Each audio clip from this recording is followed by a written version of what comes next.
bem, nono ano? Olha só, galera, quando a gente agenda os vídeos para vocês assistirem, são os vídeos que contêm a teoria. No caso da biologia, eu agendei para vocês e anexei também o vídeo que eu gravei e mandei para vocês, tá?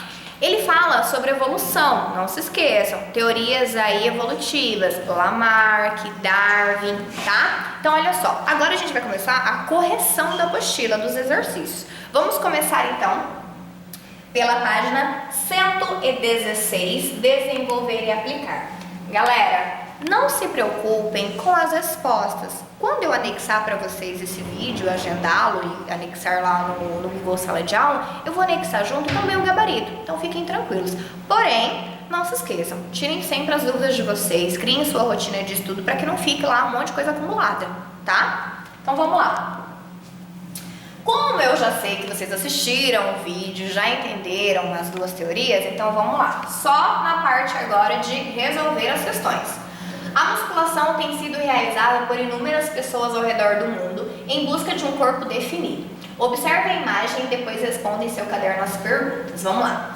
Com base nas leis propostas por Lamarck, como se explicaria o desenvolvimento dos músculos do homem representado na imagem? Vamos pensar como Lamarck. Lamarck ele tinha duas leis. A lei do uso e desuso e a lei dos caracteres adquiridos. Vamos lá. Se eu for pensar na teoria lamarquista, ele vai falar o seguinte para mim, que os músculos eles estão bem desenvolvidos no rapaz graças ao uso constante dessa estrutura. Ou seja, ele usou muito braço e o braço então desenvolveu uma musculatura bem rígida, bem grande. E aí?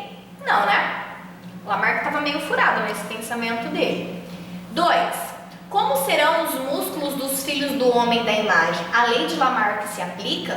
Qual lei que é essa que ele está falando? Ele está falando da lei da herança dos caracteres adquiridos. Então quer dizer o seguinte: se o filho de um fisiculturista nascer, ele já vai nascer cheio de músculo. Se você for analisar a teoria do Lamarck, é isso que ele diz, que os caracteres adquiridos por mim serão passados para o meu filho. Então, se no caso, esse cara que é um fisiculturista, ele tiver um filho, o filho dele nascerá então cheio de músculo. Não tem como, né?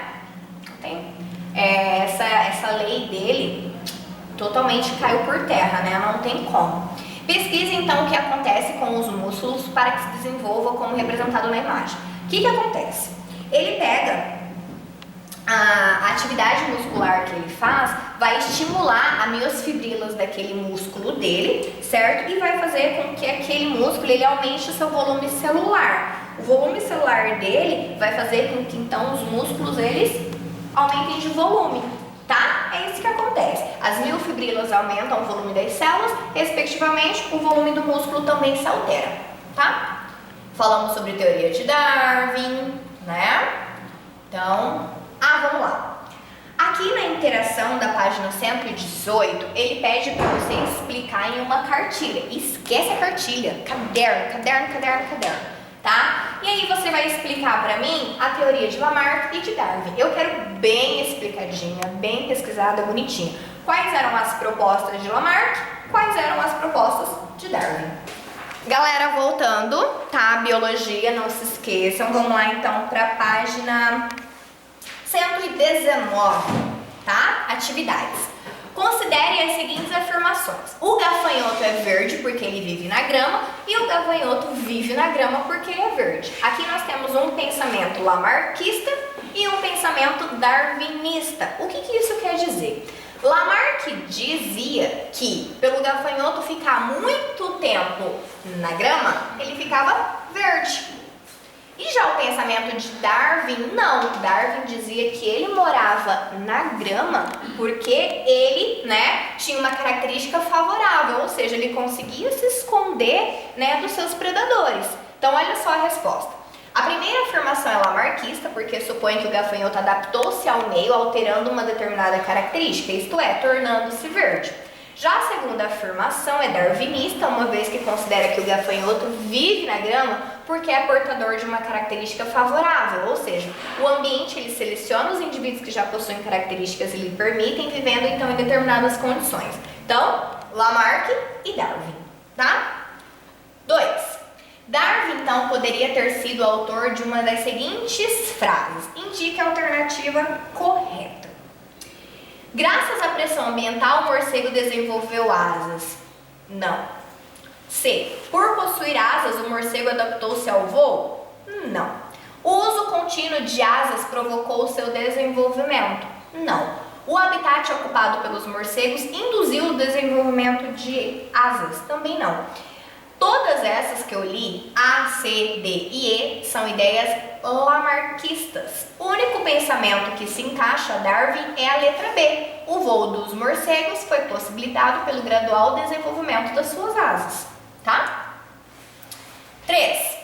Em determinada região da Birmânia, são colocados 5 anéis de metal no pescoço das meninas quando elas atingem a idade de 5 anos. Com o passar do tempo, novos anéis são acrescentados a elas. Ao chegarem à idade adulta, essas mulheres apresentam um pescoço que possui o dobro do comprimento normal.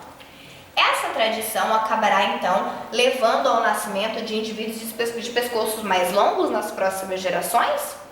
Não, né, gente? Isso aqui são os caracteres adquiridos por essa pessoa, não são transmitidos para outra. Por quê?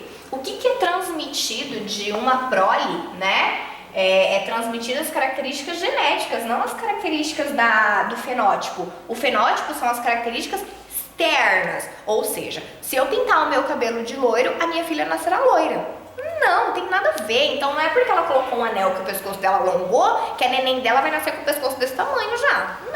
Não tem como, tá? Então olha só.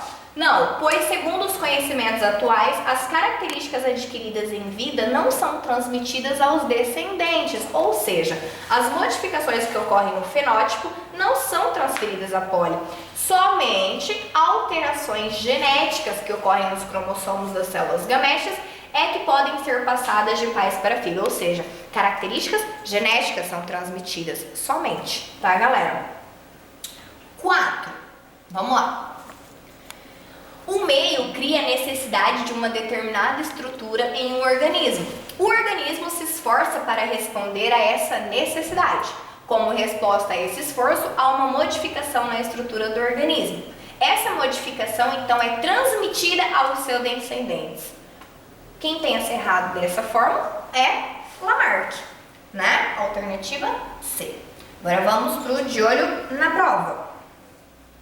Responda as questões com base na figura e nas informações a seguir. Uma evolução no pensamento científico ocorreu quando Charles Darwin explicou a origem das espécies de seres vivos. O desenho, então, anterior com tal explicação está em uma de suas cadernetas de anotações. Então, vamos lá. Afirmação 1.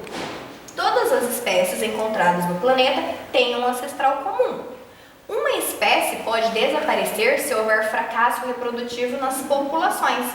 Mutações genéticas podem originar uma nova espécie se transmitida à descendência. Mudanças morfológicas adquiridas em resposta a variações ambientais são passadas à geração seguinte.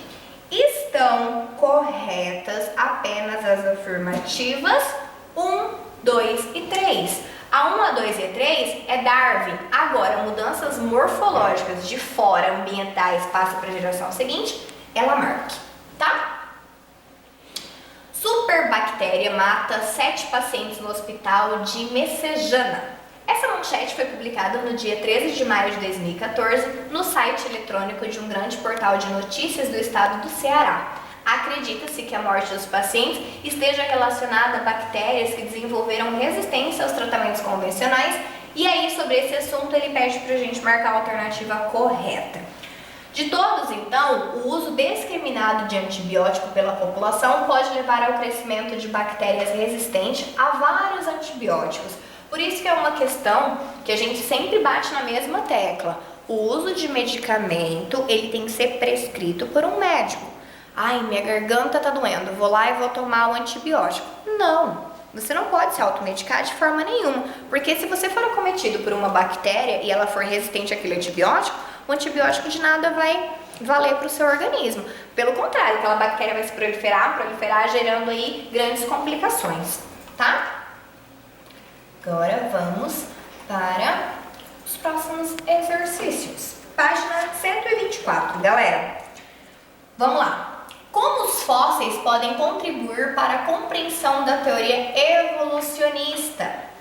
Os fósseis, eles podem indicar parentesco entre os indivíduos pesquisados, ou seja, eu vou lá, vou analisar aquele fóssil, ele vai me passar algumas características e essas características aí eu consigo então fazer com que eu consiga gerar parentesco, tá? Entre todos os organismos que eu estou estudando. O que os estudos de embriologia comparada indicam? Eles indicam que os seres vivos surgiram a partir de um ancestral comum, fato verificado por meio da análise de embriões em estágio inicial de desenvolvimento.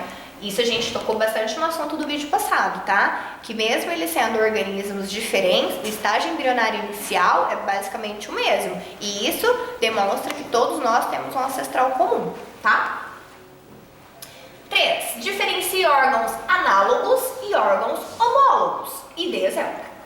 Órgãos análogos são aqueles que possuem estrutura e origem embrionárias diferentes, porém apresentam a mesma função, que são as asas dos insetos.